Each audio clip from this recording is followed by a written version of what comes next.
सभी भक्तों को राधे राधे, हरे कृष्णा, श्री हरिदास। आज मैं आपको बताऊंगी कुछ ज़रूरी बातें जो हमारे मन में कभी कभी सवाल उठते हैं, तो उसके बारे में आज मैं आपको बताऊंगी। तो आप वीडियो को पूरा देखें और सुनें। शायद आपके मन में जो भी कोई बात हो उसके सवाल आपको मिल सकें।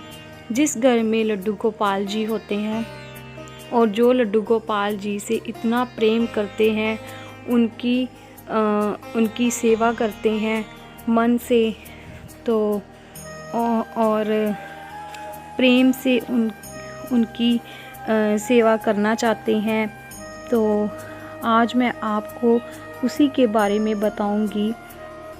तो आप वीडियो को पूरा ज़रूर देखिएगा। कभी कभी हमारे मन में ये डर बना रहता है, तो इसीलिए मैं आपको बताऊंगी।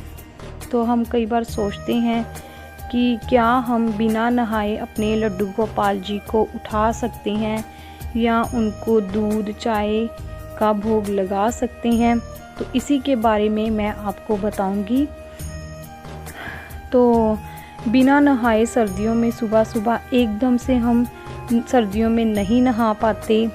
वैसे तो मुझे लगता है कि कोई भी मौसम हो तो कई बार हम सुबह सुबह नहीं नहा पाते, क्योंकि घर में इतना काम होता है।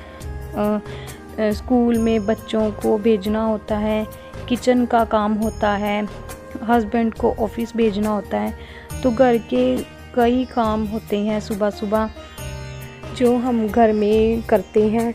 तो क्या हम बिना नहाए गोपाल जी को उठा सकते हैं या उनको चाय बिस्किट का भोग लगा सकते हैं?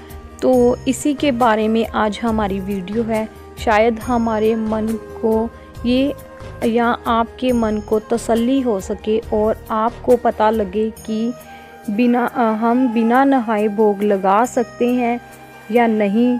तो आप ज़रूर इसे सुने, वीडियो को देखें और कमेंट में मुझे आप ये बताइएगा कि आपको कैसी लगी हमारी ये वीडियो, हमारी ये बातें। तो क्या सही है, क्या गलत है? तो देखिए, जो हमारे लड्डू गोपाल जी होते हैं वो हमारे भगवान हैं, हमारे प्रभु हैं।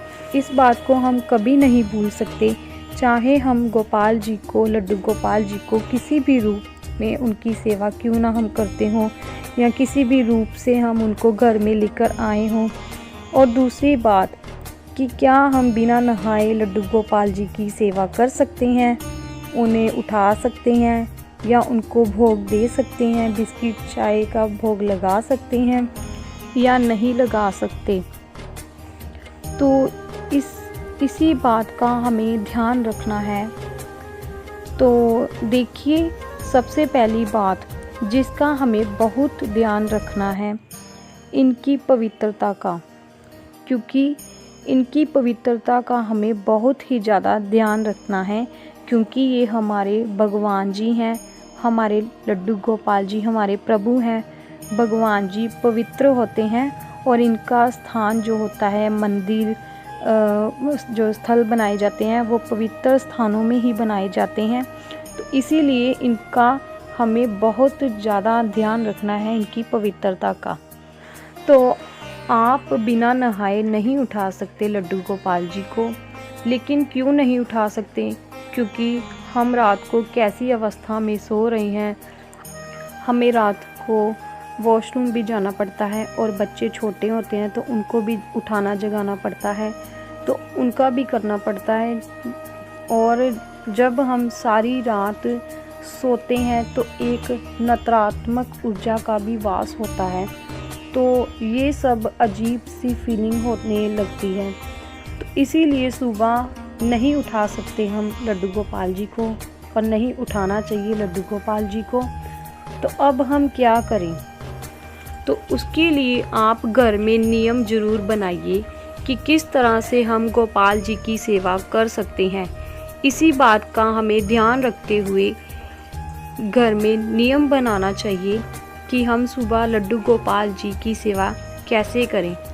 तो इसके लिए आपके घर में अगर बच्चे हैं या बड़े हैं तो घर में कोई ऐसा व्यक्ति ज़रूर हो जो सुबह उठकर नहा ले। अगर छोटे बच्चे हैं तो कोई बात नहीं, और अगर बड़े हैं तो नहा लें। तो आप लड्डू गोपाल जी को उठा सकते हैं। आप उनको बोलिए कि आप नहा लो और लड्डू गोपाल जी को सुबह उनकी सेवा करो, उनको उठा दीजिए और मैंने उनके लिए भोग तैयार कर दिया है। और आप लड्डू गोपाल जी को दूध का या चाय का या बिस्कुट का आप लड्डू गोपाल जी को भोग लगा दीजिए। ये सरल तरीका है लड्डू गोपाल जी को सुबह उठाने का। और दूसरी बात, मन को पवित्र रखने के लिए हमारे आचार विचार शुद्ध होने चाहिए, जो हमारी भागवत गीता में लिखा हुआ है। क्योंकि तन की पवित्रता को हमारे लड्डू गोपाल जी नहीं देखते, वह मन की पवित्रता को देखते हैं। तो अगर आप मन से पवित्र हो और मन से अपने लड्डू गोपाल जी की सेवा करते हो, अपना पूरा जीवन लड्डू गोपाल जी की सेवा में ही व्यतीत करना चाहते हैं, तो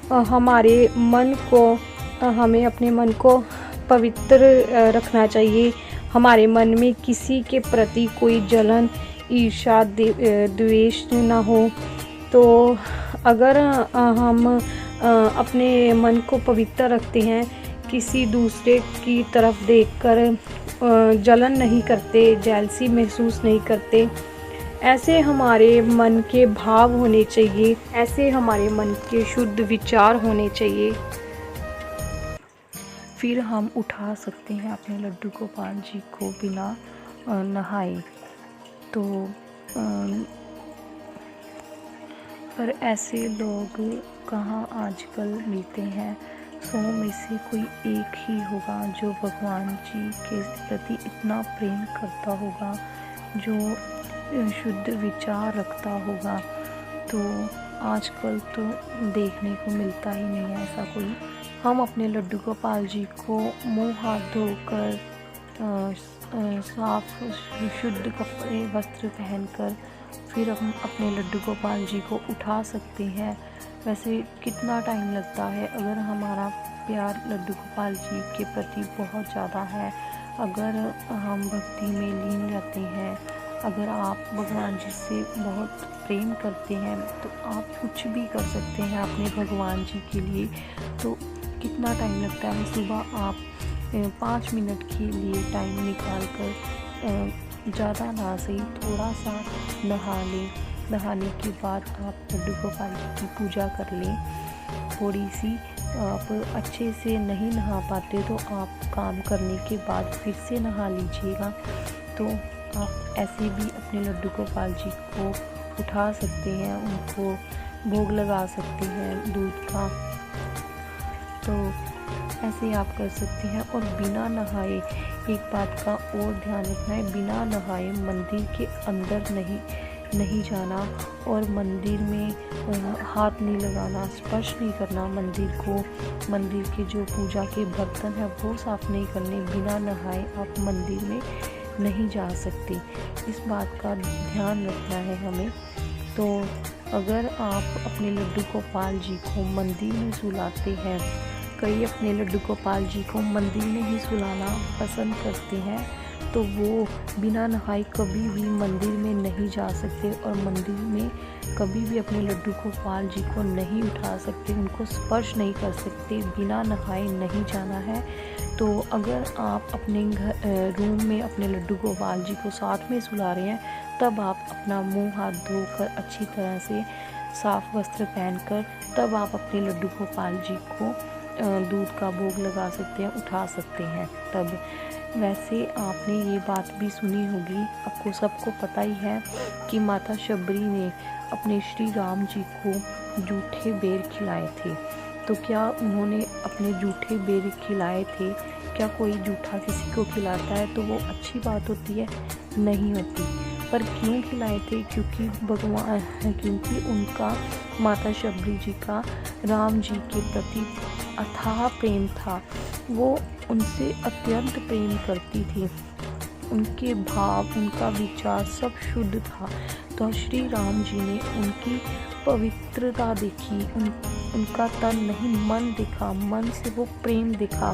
इसीलिए श्री राम जी ने उनके जूठे बेर का भोग लगाया। और शबरी माता ने जूठे बेर इसलिए किए थे ताकि श्री राम जी को कोई भी बेर कोई खट्टा ना चला जाए। अगर कोई बेर खट्टा जाएगा श्री राम जी को तो उनको पसंद नहीं आएगा। इसलिए माता शबरी ने सभी बेरों को चखकर श्री राम जी को खिलाए। तो ऐसा प्यार होना चाहिए हमारे भगवान जी के प्रति। तो ऐसा ही प्रेम अगर हमारे अंदर भगवान जी के प्रति होगा तो भगवान जी भी हमारी पवित्रता को देखेंगे और हमारे मन को देखेंगे, और भगवान जी भी हमें उतना ही प्यार करेंगे, उतना ही प्रेम करेंगे जैसे माता शबरी के साथ किया था। तो ये सब बातों का ध्यान हमें रखना है। तो आज की वीडियो में बस इतना ही। वीडियो अच्छी लगे तो प्लीज़ लाइक कीजिए, शेयर कीजिए, कमेंट करके मुझे बताइए कि आप सबको वीडियो कैसी लगी। तो अगली वीडियो में मिलते हैं, तब तक के लिए राधे राधे, श्रीमन नारायण। आप सभी खुश रहिए, भगवान जी आप सभी की मनोकामनाएं पूरी करें। राधे राधे, हरे कृष्णा, श्री हरिदास। मिलते हैं नेक्स्ट वीडियो में।